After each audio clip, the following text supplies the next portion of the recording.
everyone, welcome to Vedantu Malayalam channel. ഞാൻ Anjana, your biology teacher. അപ്പം നമ്മൾ ഇന്ന് കുറച്ച് കാര്യങ്ങൾ ഡിസ്കസ് ചെയ്യാൻ പോവാണ്.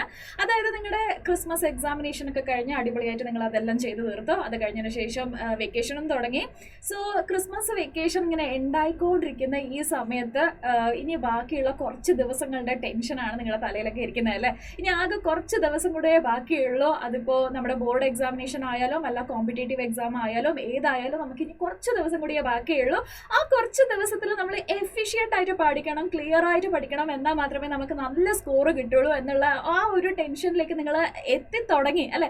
ആൾറെഡി നിങ്ങൾ ആ ഒരു സ്റ്റെപ്പിലാണ് നിൽക്കുന്നുള്ളത്. ഇനി എന്ത് ചെയ്യണം എന്നുള്ള ആ ഒരു മാനസികാവസ്ഥയിലാണ് നിങ്ങളെല്ലാവരും. സോ അങ്ങനെ ഇരിക്കുന്ന നിങ്ങൾക്ക് വേണ്ടിയിട്ട് ഒരു കുഞ്ഞു ടിപ്പുമായിട്ടാണ് ഞാൻ വന്നിരിക്കുന്നത്. അതായത് ഒരു 10 കാര്യങ്ങൾ നിങ്ങൾ അവോയ്ഡ് ചെയ്യുകയാണെങ്കിൽ, ഈ ഒരു 10 കാര്യങ്ങൾ നിങ്ങൾ അവോയ്ഡ് ചെയ്യുകയാണെങ്കിൽ നിങ്ങൾക്ക് നന്നായിട്ട് പഠിക്കാനും അടിപൊളിയായിട്ട് സ്കോർ ചെയ്യാനൊക്കെ പറ്റും. അപ്പോൾ നമുക്ക് ആ 10 കാര്യങ്ങൾ ഏതൊക്കെയാണെന്ന് നോക്കാം. Right? Okay, so 10 habits to avoid while studying. നിങ്ങൾ പഠിച്ചുകൊണ്ടിരിക്കുന്ന ആ സമയത്തിൽ നിങ്ങൾ ഈ കാര്യങ്ങളൊന്നും നോക്കാനേ പാടില്ല. ഓക്കെ, സോ അതെന്തൊക്കെയാണ് നമുക്ക് ആദ്യം നോക്കാം. First thing is procrastinating. So എന്താണിത്? സോ നിങ്ങൾ എല്ലാ ദിവസവും വിചാരിക്കും, എനിക്ക് രാവിലെ എണിച്ച ഉടനെ വിചാരിക്കും, ഓക്കെ ഞാൻ ഒരു ബ്രേക്ക്ഫാസ്റ്റ് ഒക്കെ കഴിച്ചിട്ട് അത് കഴിഞ്ഞിട്ട് ഒരു 10 മണി ആവുമ്പോൾ ഞാൻ പഠിക്കാനിരിക്കാന്നൊക്കെ നിങ്ങൾക്ക് തോന്നും. ഓക്കെ, ഞാൻ ആ സമയത്ത് പഠിക്കാനൊക്കെ വിചാരിച്ച് കഴിയുമ്പോൾ ഫുഡൊക്കെ കഴിച്ചു കഴിയുമ്പോൾ ഓക്കെ 10 മണിയല്ലേ ആയുള്ളൂ, ഒരു 11, 11:30 ആരും പഠിക്കാനൊന്നും തുടങ്ങിയിട്ടില്ല. എൻ്റെ ഫ്രണ്ട്സ് ആരും ഒന്നും പഠിക്കാനൊന്നും തുടങ്ങിയിട്ടില്ല. ഒരു 11:30, 12 മണിയാകുമ്പോൾ ഞാൻ തുടങ്ങാമെന്നൊക്കെ വിചാരിക്കും. സോ 12 മണി ആകുമ്പോഴേക്കും അയ്യോ ഇനിയിപ്പോൾ എന്താ, ഇനി ഒരു അരമണിക്കൂറും കൂടെ കഴിഞ്ഞിട്ടുണ്ടെങ്കിൽ നമുക്ക് ഉച്ചത്തെ ഭക്ഷണമല്ലേ, അതൊക്കെ കഴിഞ്ഞിട്ട് എന്നിട്ട് പഠിക്കാം, ഇല്ലെങ്കിൽ അതിൻ്റെ നടുവിൽ ബ്രേക്ക് ഒക്കെ വരും എന്നൊക്കെ നിങ്ങൾക്ക് തോന്നും. അത് കഴിഞ്ഞിട്ട് ഉച്ചത്തെ ഫുഡൊക്കെ കഴിച്ചു കഴിഞ്ഞ ശേഷം ഫുള്ള് ഉറക്കം തൂങ്ങിക്കൊണ്ടിരിക്കും. ഇനി മതി, ഇനിയിപ്പോൾ വൈകുന്നേരം എടിച്ച് പഠിക്കാൻ തോന്നും. വൈകുന്നേരം എത്തുമ്പോഴേക്കും അല്ലേ. സോ വൈകുന്നേരം ആയപ്പോൾ ഒരു 5:30, 6 മണിയൊക്കെ ആകുമ്പോൾ ഓക്കെ ഞാൻ ഇനി പഠിക്കാമെന്നൊക്കെ എണിച്ചിരിക്കുമ്പോഴായിരിക്കും തോന്നുന്നത്, ഓ ഇതിപ്പോൾ വേണ്ടല്ലോ, ഇപ്പം തന്നെ വേണോ, ഞാൻ കുറച്ച് നേരം കൂടെ കഴിയട്ടെ, ഞാൻ ഒന്ന് പുറത്തൊക്കെ പോയി ഒന്ന് ഫ്രഷ് ആയിട്ട് ഫ്രണ്ട്സൊക്കെ ആയിട്ട് സംസാരിച്ച് അല്ലെങ്കിൽ ഒരു കളിയൊക്കെ കളിച്ച് വീട്ടുകാരൊക്കെ ആയിട്ട് ഒന്ന് സംസാരിച്ച് അങ്ങനെയൊക്കെ നിങ്ങൾക്ക് തോന്നും. അത് കഴിഞ്ഞതിന് ശേഷം എനിക്ക് പഠിക്കാമെന്നൊക്കെ നിങ്ങൾ വിചാരിച്ചിങ്ങനെ ഇരിക്കുകയായിരിക്കും. അപ്പോഴേക്കും ഡിന്നറിൻ്റെ സമയമാവും. അങ്ങനെ ഡിന്നറും കഴിച്ചിട്ട് ഇനിയിപ്പം നാളെ പഠിക്കാം എന്ന് തോന്നും. സോ ഈ ഒരു കാര്യമാണ് നിങ്ങൾ ചെയ്യുന്നതെങ്കിൽ അത് ചെയ്യരുത്. Yes, okay. സോ നിങ്ങൾ സ്റ്റിക്ക് ഓൺ ചെയ്യുക. നിങ്ങൾ ഏതാണോ ടൈം ടേബിൾ റെഡിയാക്കി വെച്ചിരിക്കുന്നത് അതിന് സ്റ്റിക്ക് ഓൺ ചെയ്യുക. സോ നിങ്ങൾക്ക് ഏതെങ്കിലും കാര്യങ്ങൾ കാരണം നിങ്ങൾക്ക് ഒരു 10 മിനിറ്റോ 15 മിനിറ്റോ അല്ലെങ്കിൽ 1 അവറോ നിങ്ങൾക്ക് മിസ്സായി പോയി എങ്കിലും കുഴപ്പമില്ല. ബാക്കിയുള്ള സമയം എന്തുണ്ടോ ആ സമയത്തിൽ ആ ഒരു ടൈം ടേബിളിൽ ഏതാണോ സബ്ജക്റ്റ് ഉണ്ടായിരുന്നത് അത് പഠിക്കാൻ നോക്കുക. Okay, yes. അടുത്ത കാര്യം മൾട്ടി ടാസ്കിങ്. ഓക്കെ, സോ എല്ലാവർക്കും ഉള്ള കാര്യമാണ്. സോ ഞാനിവിടെ പഠിച്ചുകൊണ്ടിരിക്കും, ഇടയ്ക്ക് ഞാൻ ഇൻസ്റ്റാഗ്രാമും നോക്കും, അടുത്ത് ഞാൻ പോയിട്ട് ഫുഡും കുക്ക് ചെയ്യും അല്ലെങ്കിൽ ഫുഡ് കഴിച്ചുകൊണ്ടും ഇരിക്കും. ഇങ്ങനെയൊക്കെ മൾട്ടി ടാസ്കിങ് ചെയ്യുമ്പോൾ നമ്മുടെ ബ്രെയിൻ നമ്മൾ പറയുന്നത് പോലെ കേൾക്കില്ല. സോ ഒരു കാര്യം മാത്രമേ നമുക്ക് ഏറ്റവും നന്നായിട്ട് കോൺസെൻട്രേറ്റ് ചെയ്യാൻ പറ്റുള്ളൂ. എന്ത് കാര്യമാണെങ്കിലും അങ്ങനെ ചെയ്യാൻ പറ്റുള്ളൂ. എല്ലാം കൂടെ ഒരുമിച്ച് ഒരേപോലെ കോൺസെൻട്രേറ്റ് ചെയ്തിട്ട് നമുക്ക് കാര്യങ്ങൾ കംപ്ലീറ്റ് ചെയ്യാൻ പറ്റില്ല. അപ്പോൾ നമ്മൾ എന്താണോ ചെയ്യുന്നത്, ഇപ്പോൾ പഠിക്കുകയാണെങ്കിൽ അത് മാത്രം കോൺസെൻട്രേറ്റ് ചെയ്യുക, അത് മാത്രം ചെയ്യുക. അങ്ങനെയാണെങ്കിൽ മാത്രമേ നമുക്ക് അതെല്ലാം ഓർമ്മ കിട്ടുള്ളൂ. ഓക്കെ, മൾട്ടി ടാസ്കിങ് അവോയ്ഡ് ചെയ്യുക. Yes, okay. അടുത്ത കാര്യം ഇൻസഫിഷ്യൻറ്റ് നോട്ട് ടേക്കിംഗ്. അതായത് നമ്മൾ പഠിച്ചുകൊണ്ടിരിക്കുമ്പോൾ ജസ്റ്റ് വായിച്ച് പോകുക, അങ്ങനെ ചെയ്യേ അരുത്. ഓക്കെ, സോ നിങ്ങൾ എന്താണോ പഠിക്കുന്നത് അതിപ്പോൾ 10 മിനിറ്റ്സിൻ്റെ ആയാലും 5 മിനിറ്റ്സിൻ്റെ ആയാലും എന്ത് തന്നെ ആയാലും ജസ്റ്റ് ഒന്ന് സ്ക്രിബിൾ ചെയ്യുക. നിങ്ങളുടെ നോട്ട്സ് എടുത്തിട്ട് അതൊന്ന് സ്ക്രിബിൾ ചെയ്യുക. അങ്ങനെ നിങ്ങൾ എന്തൊക്കെയാണോ നിങ്ങൾ പഠിക്കുന്നുള്ളത് അതൊന്ന് നോട്ട് എഴുതി എടുക്കുകയാണെങ്കിൽ അത് നന്നായിട്ട് ഓർമ്മ നിൽക്കും. ഓക്കെ, സോ ഈ ഒരു ടിപ്പ് നിങ്ങൾ മെയിൻറ്റെയിൻ ചെയ്യുക. നിങ്ങൾ എല്ലാ ദിവസവും എന്താണോ പഠിക്കുന്നുള്ളത് ഇൻ കേസ് റിവൈസ് ചെയ്യുന്ന ആ സമയമാണെങ്കിൽ പോലും ഒന്ന് ജസ്റ്റ് ഇങ്ങനെ റൗണ്ട് അപ്പ് ചെയ്യുകയോ അല്ലെങ്കിൽ വേറെ ഒരു റഫ് നോട്ടിൽ ഒന്ന് ജസ്റ്റ് ആ ഇമ്പോർട്ടൻ്റ് ആയിട്ടുള്ള ആ ഒരു ടേമിനെ എഴുതുകയോ അങ്ങനെ എന്തെങ്കിലും നിങ്ങൾ ചെയ്യുകയാണെങ്കിൽ തീർച്ചയായിട്ടും ആ ഒരു ടേം നിങ്ങൾക്ക് ഓർമ്മ വരും. ആ ഒരു സ്റ്റാർട്ടിങ് ട്രബിൾ ഉണ്ടാവുമല്ലോ, എല്ലാവർക്കും ഒരു സ്റ്റാർട്ടിങ് ട്രബിൾ ഉണ്ടാവുമല്ലോ, ആ സ്റ്റാർട്ടിങ് ട്രബിൾ ഒന്ന് മാറി കിട്ടും. നമുക്ക് ഈസി ആയിട്ട് ഒരു ഫ്ലോയിൽ നമുക്ക് ആൻസേഴ്സ് ഒക്കെ എഴുതിക്കൊണ്ട് പോകാൻ പറ്റും. ഓക്കെ, സോ നോട്ട് ടേക്കിങ് വിടരുത്. എല്ലാവരും പഠിക്കുമ്പോൾ നോട്ട് എഴുതുക.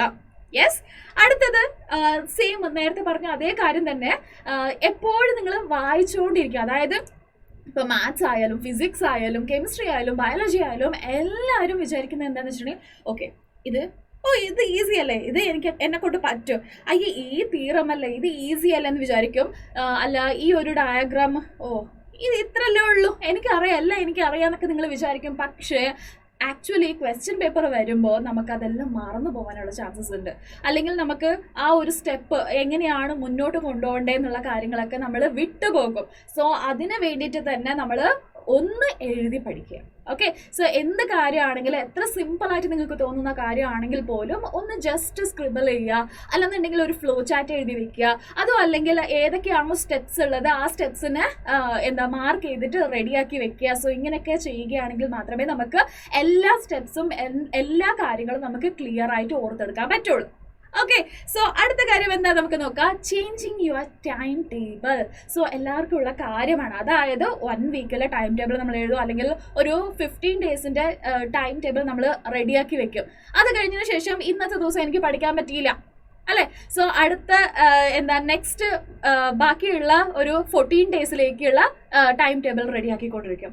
അത് കഴിഞ്ഞിട്ട് നടുക്ക് ഏതോ ഒരു ദിവസമോ 2 ദിവസം നമുക്ക് പഠിക്കാൻ പറ്റില്ല, പിന്നെയും ടൈം ടേബിൾ ചേഞ്ച് ആക്കിക്കൊണ്ടിരിക്കും. ഇങ്ങനെ ഈച്ച് ആൻഡ് എവറി ടൈം നിങ്ങൾ നമ്മുടെ ടൈം ടേബിൾ ചേഞ്ച് ആക്കിക്കൊണ്ടിരിക്കുകയാണെങ്കിൽ എന്തായാലും നമുക്ക് പഠിക്കാൻ പറ്റില്ല. ഈ ടൈം ടേബിൾ ഉണ്ടാക്കുന്ന ആ സമയം ഉണ്ടെങ്കിൽ നമുക്ക് എന്തെങ്കിലുമൊക്കെ പഠിക്കാൻ പറ്റും അല്ലേ.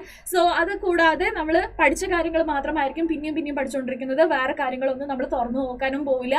സോ അങ്ങനെ ചില സബ്ജക്റ്റ് നമ്മൾ അങ്ങനെ ലാഗടിച്ച് ബാക്കിൽ തന്നെ ആയിപ്പോകും, ചില സബ്ജക്റ്റ് മാത്രം നമ്മൾ പഠിച്ചുകൊണ്ട് പോകും. അങ്ങനെ ആയിട്ടുണ്ടെങ്കിൽ നമുക്ക് നന്നായിട്ട് സ്കോർ ചെയ്യാൻ പറ്റില്ല. അതുകൊണ്ട് തന്നെ നിങ്ങൾ ടൈം ടേബിൾ മാറ്റിക്കൊണ്ടിരിക്കരുത്. സോ ഒരു ടൈം ടേബിൾ റെഡിയാക്കുക, അതിന് സ്റ്റിക്ക് ഓൺ ചെയ്യുക. സോ ആ ഒരു ടൈം ടേബിൾ പ്രകാരം മാത്രം മുന്നോട്ട് പോകുക. ഓക്കെ, അടുത്ത കാര്യം എന്താണെന്ന് വെച്ചിട്ടുണ്ടെങ്കിൽ ഈറ്റിംഗ് അൺഹെൽതി അല്ലേ, എല്ലാവർക്കും ഉള്ള പ്രശ്നമാണ്. സോ ആരാണെങ്കിൽ പോലും പഠിച്ചുകൊണ്ടിരിക്കുമ്പോൾ ഇടയ്ക്ക് എന്തെങ്കിലും ഒരു സ്നാക്സ് എടുത്ത് വായിലിടാൻ തോന്നും അല്ലേ. സോ അതിപ്പോൾ ചിപ്സ് അങ്ങനെ ഇങ്ങനെയുള്ള എന്ത് കാര്യമാണെങ്കിലും നമ്മുടെ ടേബിളിൻ്റെ മുന്നിൽ വെച്ചിട്ട് അതിങ്ങനെ അറിയാതെ നമ്മൾ കഴിച്ചുകൊണ്ടേയിരിക്കും. അങ്ങനെ കഴിക്കരുത്. ഓക്കെ, അങ്ങനെ കഴിക്കരുത്. നമുക്കറിയാതെ നമ്മൾ ഒരുപാട് ഇൻടേക്ക് ചെയ്യും. സോ നമ്മൾ പഠിച്ചുകൊണ്ടിരിക്കുമ്പോൾ അല്ലെങ്കിൽ നമ്മൾ എന്തെങ്കിലും ഒരു കഥ വായിക്കുക, TV നോക്കുക, ഇങ്ങനെ എന്തെങ്കിലുമൊക്കെ ചെയ്യുമ്പോൾ നമ്മുടെ ബ്രെയിന് ഈ ഫുഡ് കഴിക്കുന്നതിനെ കോൺസെൻട്രേറ്റ് ചെയ്യില്ല. ഓക്കെ, സോ അങ്ങനെ ചെയ്യാതിരിക്കുമ്പോൾ നമുക്ക് എത്രയാണോ ഫുഡ് വേണ്ടത് അതിനേക്കാളും കൂടുതൽ നമ്മൾ കഴിക്കും. അങ്ങനെ ഫുഡ് കഴിക്കുകയാണെങ്കിൽ നമ്മുടെ ബോഡിക്കും അത് നല്ലതല്ല, നമ്മുടെ മൈൻഡിനും അത് നല്ലതല്ല, നമ്മുടെ ബ്രെയിനിനും അത് നല്ലതല്ല. നമ്മൾ വിചാരിക്കുന്ന കാര്യങ്ങളൊന്നും നമുക്ക് ചെയ്യാൻ പറ്റില്ല. ഓക്കെ, സോ ചിലപ്പോൾ എക്സാമിൻ്റെ തലേന്നായിരിക്കും നമുക്ക് വയറ്റിന് പ്രശ്നം വരിക, അല്ലെങ്കിൽ നമുക്ക് ഭയങ്കരമായിട്ട് ഉറക്കം തൂങ്ങുക. ഓക്കെ, ഇങ്ങനെയൊക്കെയുള്ള പ്രശ്നങ്ങളൊക്കെ നമുക്ക് വരും. സോ അതുകൊണ്ട് അൺഹെൽത്തി ആയിട്ടുള്ള ജങ്ക് ഫുഡ് ഒക്കെ നമ്മൾ അവോയ്ഡ് ചെയ്യുക. ഓക്കെ, അടുത്ത കാര്യം avoid sleeping late. Okay, so നമുക്ക് ഇനി 10 ദിവസം ഉണ്ട് എന്ന് വിചാരിച്ചിട്ട് ബാക്കിയുള്ള എല്ലാ ദിവസവും ഓക്കെ ഇനി എന്താ 10 ദിവസം എനിക്ക് പഠിച്ചാൽ പോരെ, ഇപ്പം എന്തിനാ ഞാൻ പഠിക്കണേന്നൊക്കെ വിചാരിച്ചിട്ട് എക്സാമിൻ്റെ ആ സമയം വരെ നമ്മൾ മാറ്റി വെച്ചിട്ട് ബാക്കിയുള്ള എല്ലാ ദിവസവും നമ്മൾ എൻജോയ് ചെയ്ത് തീർക്കും. ലാസ്റ്റ് ആ ഒരു 10 ദിവസം ആദ്യത്തെ ദിവസം ഓക്കെ വേണ്ട, ഞാനൊരു 2 മണിക്കൂർ പഠിച്ചില്ല, ഇനി നാളെ പഠിക്കാം എന്നൊക്കെ വിചാരിച്ചിട്ട് ലാസ്റ്റ് സമയത്ത് മാത്രം നമ്മൾ ഓവർനൈറ്റ് ഒക്കെ ഇരുന്ന് പഠിക്കുകയാണെങ്കിൽ, അങ്ങനെ സഫീഷ്യൻ്റ് ആയിട്ട് ഒന്നും കിട്ടാതെ നമ്മൾ പഠിക്കുകയാണെങ്കിൽ തീർച്ചയായിട്ടും നമുക്ക് നല്ല സ്കോർ ചെയ്യാൻ പറ്റില്ല. ഓക്കെ, നല്ല സ്കോർ ചെയ്യാൻ പറ്റില്ല. ആ കാര്യങ്ങളൊന്നും നമുക്ക് ഓർമ്മ വരാതിരിക്കും. ഓക്കെ, ഓർമ്മ വരില്ല, അങ്ങനെയൊക്കെയുള്ള ഒരുപാട് പ്രശ്നങ്ങളുണ്ട്. സോ അങ്ങനെ ഒന്നും ആവാതിരിക്കണം എന്നുണ്ടെങ്കിൽ നിങ്ങൾ പ്രോപ്പറായിട്ട് മിനിമം 6 to 8 hours ഉറങ്ങാൻ ശ്രദ്ധിക്കുക. ഓക്കെ, 6 hours എന്തായാലും വേണം. 6 to 8 hours ഉറങ്ങുക. സോ ഉറങ്ങിക്കഴിഞ്ഞതിന് ശേഷം പ്രോപ്പറായിട്ട് ഉറങ്ങിക്കഴിഞ്ഞതിന് ശേഷം നിങ്ങൾ എന്താണോ വായിക്കുക, എന്താണോ പഠിക്കുക, അതൊക്കെ എഴുതി പഠിക്കുക. അങ്ങനെ പഠിക്കുകയാണെങ്കിൽ തീർച്ചയായിട്ടും നല്ല മാർക്ക് നിങ്ങൾക്ക് സ്കോർ ചെയ്യാൻ വേണ്ടി പറ്റും. ഓക്കെ, അടുത്ത കാര്യം, നിങ്ങൾ ഡിസ്ഓർഗനൈസ്ഡ് ആയിരിക്കുകയാണെങ്കിൽ, അതായത് കെമിസ്ട്രി നോട്ടും ബയോളജി നോട്ടും മാത്സും എല്ലാം കൂടെ ഒരുമിച്ച് എഴുതി വെക്കുക, അല്ലെന്നുണ്ടെങ്കിൽ പ്രോപ്പറായിട്ട് ഒന്ന് ഓർഗനൈസ് ചെയ്യാതെ വെക്കുക. അങ്ങനെ എല്ലാം എവിടെയോ എങ്ങനെയൊക്കെയോ കിടക്കുകയാണെങ്കിൽ തീർച്ചയായിട്ടും നിങ്ങളിപ്പോൾ ഒരു ചാപ്റ്ററിൻ്റെ നോട്ട്സാണ്. ഓക്കെ, സോ ഇപ്പോൾ ഹ്യൂമൻ ഹെൽത്ത് ആൻഡ് ഡിസീസസ് എന്ന് പറയുന്ന ഒരു ചാപ്റ്ററിൻ്റെ നോട്ട്സ് അത് നിങ്ങൾ എവിടെയോ വെച്ചിരിക്കുകയാണ്, മാത്സ് നോട്ട്സുകളുടെ ഒക്കെ കൂടെ നിങ്ങൾ വെച്ചിരിക്കുകയാണ്. അപ്പോൾ നിങ്ങൾ ബയോളജീൻ്റെ അല്ലെങ്കിൽ വേറെ എവിടെയോ നിങ്ങൾ തപ്പിക്കൊണ്ടിരിക്കുകയാണ്, എൻ്റെ ആ നോട്ട്സ് മാത്രം കാണുന്നില്ലല്ലോ എന്ന് വിചാരിച്ച് അങ്ങനെ തപ്പിക്കൊണ്ടിരിക്കുകയാണെങ്കിൽ first thing is time waste ആണ്. അല്ലെ? അടുത്ത കാര്യം എന്താന്ന് വെച്ചിട്ടുണ്ടെങ്കിൽ ആ ഒരു വെപ്രാളം ഉണ്ടല്ലോ, നമ്മുടെ മനസ്സിൽ അങ്ങനെ തോന്നുന്ന വെപ്രാളം, അയ്യോ ഈ നോട്ട്സ് മാത്രം എവിടെ പോയി, ഇനി ആകെ കുറച്ച് സമയമല്ലേ ഉള്ളൂ, ഞാനൊന്ന് റിവൈസ് ചെയ്യണമല്ലോ എന്നൊക്കെ വിചാരിച്ച് നിങ്ങൾ അങ്ങനെ അങ്ങോട്ടും ഇങ്ങോട്ടൊക്കെ എടുത്ത് മാറ്റുമ്പോൾ നിങ്ങൾ പഠിച്ച കാര്യങ്ങൾ, ഇതിന് മുന്നേ നിങ്ങൾ പഠിച്ചിട്ടുണ്ടായിരുന്ന കാര്യങ്ങൾ, ഇനി നെക്സ്റ്റ് എന്താണോ ചെയ്യാൻ പോകേണ്ടത് അതിൻ്റെ എല്ലാം ഒരു എന്താ ഓർഗനൈസ് ആയിട്ട് ചെയ്യില്ല എന്നുണ്ടെങ്കിൽ നമ്മുടെ മൈൻഡ് നമ്മൾ പറയുന്നത് പോലെ കേൾക്കില്ല.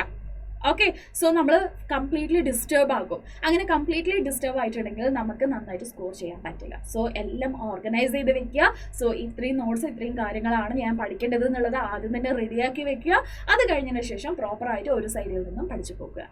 ഓക്കെ, അടുത്ത കാര്യം പ്രോപ്പറായിട്ട് ബ്രേക്ക് എടുക്കാതിരിക്കുന്നത്. സോ ഒരുപാട് പേർക്കുള്ള പ്രശ്നമാണ്, അതായത് ഫുഡ് കഴിക്കുന്നത് അതേ പ്ലേസിൽ തന്നെ ഇരുന്നിട്ട് കണ്ടിന്യൂസ് ആയിട്ട് 2 hours 3 hours ഒക്കെ ഇങ്ങനെ ഇരുന്ന് പഠിക്കുന്നത്. അങ്ങനെയൊന്നും ചെയ്യണ്ട. മാക്സിമം വെച്ചിട്ടുണ്ടെങ്കിൽ ഒരു 40 minutes ഒരു പെർട്ടിക്കുലർ ടോപ്പിക് എടുക്കുക, അതൊരു 40 minutes നമ്മൾ പഠിക്കുക. അത് കഴിഞ്ഞതിന് ശേഷം ഒരു കുഞ്ഞു ബ്രേക്ക് എടുക്കുക, ഒന്ന് റിലാക്സ് ആവുക. അത് കഴിഞ്ഞതിന് ശേഷം മാത്രം അടുത്ത ടോപ്പിക്ക് പഠിക്കുക. ഓക്കെ, സോ അടുത്ത ടോപ്പിക്ക് പഠിക്കുന്നതിനേക്കാളും മുന്നേ ഒരു ക്വിക്കായിട്ട് നമ്മൾ എന്ത് ചെയ്യുക, ബ്രേക്ക് എടുത്ത് തിരിച്ചു വന്നതിന് ശേഷം ഒന്ന് റിവൈസ് ചെയ്യുക. എന്താണോ ലാസ്റ്റ് ബ്രേക്ക് എടുക്കുന്നതിനേക്കാളും മുന്നേ നമ്മൾ എന്താണോ പഠിച്ചിട്ടുണ്ടായിരുന്നത് അതൊന്ന് ജസ്റ്റ് റിവൈസ് ചെയ്യുക. സോ അങ്ങനെ റിവൈസ് ചെയ്തിട്ട് അടുത്ത ടോപ്പിക്കിലോട്ട് പോവുക. അങ്ങനെ പോവുകയാണെങ്കിൽ മാത്രമേ നമുക്ക് എല്ലാ കാര്യങ്ങളും ഓർത്തെടുക്കാൻ പറ്റുള്ളൂ, പ്രോപ്പറായിട്ട് പഠിക്കാൻ പറ്റുള്ളൂ. Okay, so each and every time നമ്മൾ കണ്ടിന്യൂസ് ആയിട്ട് പഠിക്കേണ്ട ആവശ്യമില്ല. ഈച്ച് ആൻഡ് എവറി ടൈം നമ്മൾ പ്രോപ്പറായിട്ട് ഒരു ടൈം ടേബിൾ സെറ്റാക്കുക. അതൊരു 40 minutes ഉള്ള ഒരു ടൈം ടേബിൾ സെറ്റാക്കുക. അങ്ങനെ സെറ്റാക്കിയിട്ട് നമ്മൾ അത് മാത്രം പഠിക്കുക. അത് കഴിഞ്ഞതിന് ശേഷം ഒരു 5 to 10 minutes ഒന്ന് നന്നായിട്ട് റിലാക്സ് ആക്കുക. ഓക്കെ, സോ റിലാക്സേഷൻ ഇല്ലാതെ നിങ്ങൾ കണ്ടിന്യൂസ് ആയിട്ട് പഠിക്കുകയാണെങ്കിൽ നിങ്ങൾക്ക് തീർച്ചയായിട്ടും ഓർമ്മ നിൽക്കില്ല. ഓക്കെ, സോ നിങ്ങൾ ഒരു 10 minutes ബ്രേക്ക് എടുക്കുക. പക്ഷേ അങ്ങനെ ബ്രേക്ക് എടുക്കുമ്പോൾ ചെയ്യാൻ പാടാത്ത ഒരു ഇമ്പോർട്ടൻ്റ് ആയിട്ടുള്ള മിസ്റ്റേക്ക് അല്ലെങ്കിൽ ചെയ്യാൻ പാടാത്ത ഒരു കാര്യം എന്താണെന്ന് വെച്ചിട്ടുണ്ടെങ്കിൽ നിങ്ങളുടെ ഇൻസ്റ്റാഗ്രാമോ അല്ലെങ്കിൽ യൂട്യൂബോ അല്ലെങ്കിൽ വേറെ എന്തെങ്കിലും ഒരു കാര്യം, അതായത് എൻ്റർടൈൻമെൻറ്റിന് വേണ്ടിയിട്ട് നിങ്ങൾ ഇങ്ങനെ സ്ക്രോൾ ചെയ്തുകൊണ്ടിരിക്കല്. സോ അത് നിങ്ങൾ അവോയ്ഡ് ചെയ്യുക. Okay, yes. അടുത്ത കാര്യം മാനേജിങ് ടൈം ഇൻഎഫിഷ്യൻ്റ്ലി. സോ ഒരു ചാപ്റ്റർ മാത്രം നമ്മൾ 3 hours 4 hours പഠിക്കുക. അത് കഴിഞ്ഞതിന് ശേഷം ചില ടോപ്പിക്ക് അത് വളരെ ഇമ്പോർട്ടൻ്റ് ആയിട്ടുള്ള ടോപ്പിക് ആണെങ്കിൽ പോലും അതിന് സമയമില്ല എന്ന് വിചാരിച്ചിട്ട്, ഓക്കെ, സമയമില്ലാത്ത കാരണം കൊണ്ട് മാത്രം നമ്മൾ ഒരു 15 minutes പഠിക്കുക. സോ എല്ലാത്തിനും ഈക്വൽ ആയിട്ട് ടൈം ഡിവൈഡ് ചെയ്യുക. സോ അത് ആ ഒരു ചാപ്റ്ററിൻ്റെ വെയിറ്റേജും കാര്യങ്ങളൊക്കെ നോക്കിയിട്ട് ആ ഒരു പെർട്ടിക്കുലർ ചാപ്റ്ററിന് എത്ര സമയമാണ് ഞാൻ കൊടുക്കേണ്ടത് ആ ഒരു കോൺസെപ്റ്റ് നിങ്ങൾ ക്ലിയർ ആയിട്ട് നോക്കി വയ്ക്കുക. സോ അതിന് വേണ്ടി പ്രോപ്പറായിട്ട് ടൈം ടേബിൾ സെറ്റ് ആക്കുക. എന്നിട്ട് ആ ടൈം ടേബിളിന് സ്റ്റിക്ക് ഓൺ ചെയ്തിട്ട് പ്രോപ്പറായിട്ട് ഇരുന്ന് പഠിക്കുക. ഈച്ച് സബ്ജക്റ്റും ഇമ്പോർട്ടൻ്റ് ആണ്, ഈച്ച് ചാപ്റ്ററും ഇമ്പോർട്ടൻ്റ് ആണ്. ഓക്കെ, സോ അതുകൊണ്ട് തന്നെ ഈച്ച് ആൻഡ് എവറിത്തിങ്, അതായത് വെയിറ്റേജ് നോക്കുക, എത്ര അവറാണ് ക്ലാസ്, അത് ആ ഒരു സിലബസ് അല്ലെങ്കിൽ ആ ഒരു പർട്ടിക്കുലർ ചാപ്റ്ററിന് എത്രയാണോ ടൈം വേണ്ടത് നിങ്ങൾ ഡിസൈഡ് ചെയ്യുക. ഡിസൈഡ് ചെയ്തിട്ട് പ്രോപ്പറായിട്ട് അത് പഠിക്കുക. എല്ലാത്തിനും ഈക്വൽ ഇമ്പോർട്ടൻസ് കൊടുക്കുക.